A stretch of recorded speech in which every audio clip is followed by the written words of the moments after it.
I bought my dream cottage on the Outer Banks 3 months ago. Isolated, peaceful, just me and the sound of water against the pier beneath my deck. That's where I first saw them. Dark circles in the water. 4 of them, perfectly round, about 20 feet from where I stood. The sunset made the ocean sparkle like stars, except for those patches. They absorbed the light, swallowed it whole into some impossible darkness. I told myself it was just deeper water, but the next day, during the storm, there were 6 circles, and they had moved closer. That's when the smell hit me, sharp, burning, like vinegar mixed with rot.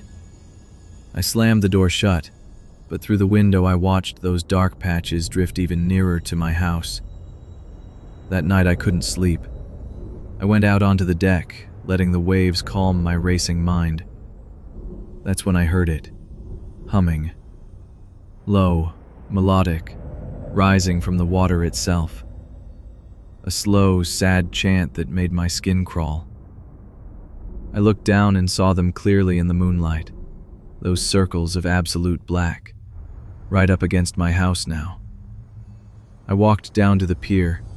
The humming grew louder. Then the water erupted. Something rose from each circle simultaneously, a brief glimpse of movement in perfect sync, before they vanished again beneath the surface. I ran back toward the deck, then I heard it, a massive thunk on the pier behind me. I turned. In the moonlight, I finally saw what created those dark circles. A massive conch shell, blacker than the night itself, and worming out from its opening, a long coil of glistening pink flesh. At the end, a human torso, bloated, waterlogged.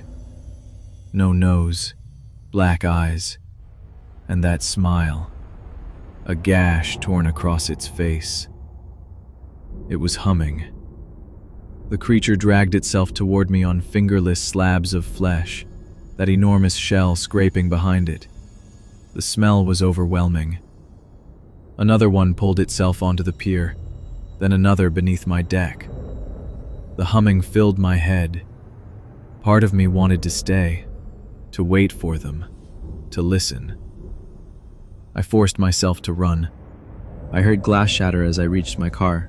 One of them was inside my house. The engine roared to life and my headlights caught it in the doorway, grinning at me, still humming that terrible song. For a moment, my foot hovered over the brake. Then I floored it. I've never gone back. The house is for sale. The police think I'm crazy. But the local fishermen, they know. When I mention the dark circles, they silence me immediately. The fear in their eyes tells me everything. I don't know what those things wanted. I only know one thing with absolute certainty. I'm never going near the ocean again. Because late at night, when the wind is right, I swear I can still hear that humming. There's a lake near where I grew up, Lake Washington. Most people go there to swim in the summer, cool off, have a good time. I never did. Not because of the dirty water or the crowds, because of what the lake does to you. The first thing you notice is how still it is, unnaturally still, like a massive sheet of glass stretching out before you. No ripples, no waves, just this perfect, motionless surface that barely reacts to the wind or anything around it. That stillness, it's your only warning. I've never experienced it myself, but I've heard enough accounts to know it's real. When you dive under that water, sometimes, not always, but sometimes, you can't come back up. The surface becomes solid. Imagine it. You're swimming, everything's fine. Then you decide to dive down. The moment you're beneath the surface, something changes. You reach up to break through, but your hands hit resistance. Like concrete. Like ice. You push harder, panic rising in your chest, but nothing gives. The surface that was liquid seconds ago has become an impenetrable barrier. And it doesn't fade. No holes, no edges, just the entire lake sealed above you. Here's the thing that makes it even worse. The effect only works one way.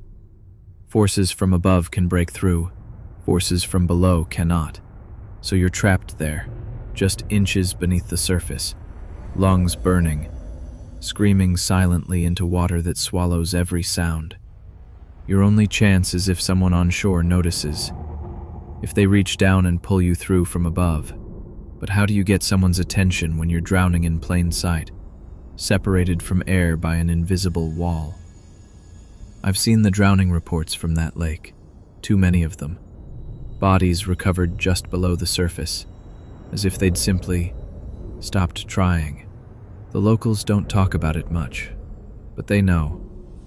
You can see it in how they watch their kids, how they stay in the shallows. I heard a rumor once. Someone claimed they'd seen the same thing at another lake, a few states over. I couldn't verify it, but the thought keeps me up at night. Because if it's happening in more than one place, what if it's spreading? I don't swim anymore, not in lakes, not anywhere the water gets that still. Because sometimes I dream about it, that moment of realization when your hand hits the surface and doesn't break through. When you understand that the sky you can see, just inches away, might as well be miles. Stay out of still water. Trust me on this.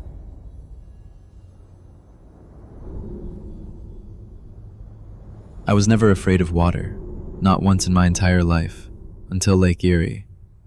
I was 9 years old, swimming in a charity fundraiser called Carrie's Crossing, a mile swim across the lake. Easy, I thought. I'd been swimming competitively for years. Water was my element. Dark clouds churned overhead as thousands of us lined the brown beach. The water had this sick greenish tint to it, but I told myself it was just algae. Just a lake. Nothing to fear.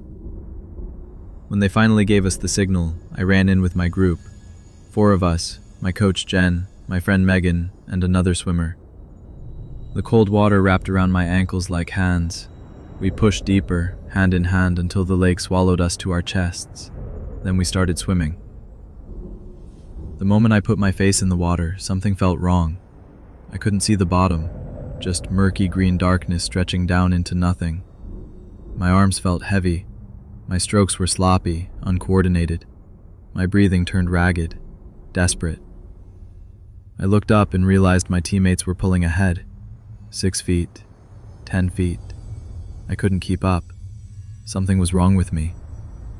Through my goggles, I saw white streaks rising from the depths. Seaweed. Long pale tendrils reaching up through the dark water like fingers. That's when I understood.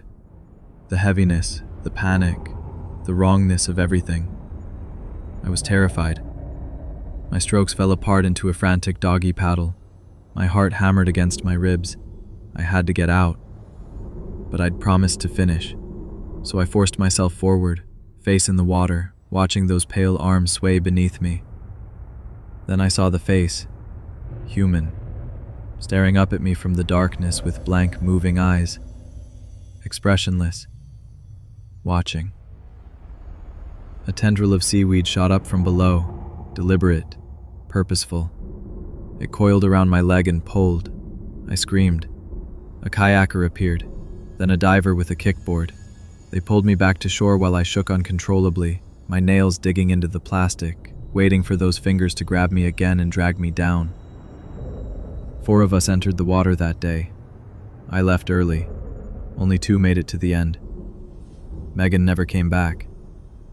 They put up missing posters the next day, searched for weeks, but Lake Erie never gave her body back. They called it a drowning, but drowned bodies float. Eventually. Megan's didn't. I never told anyone what I saw down there. I was 9. Who would believe a child's story about a face in the water? About something that reached up and pulled? But I know the truth. Something lives in that lake. Something with pale, reaching arms and soulless eyes. Something that watches from the depths and waits. And I know, deep in my bones, that it's still waiting for me. Because I'm the one that got away.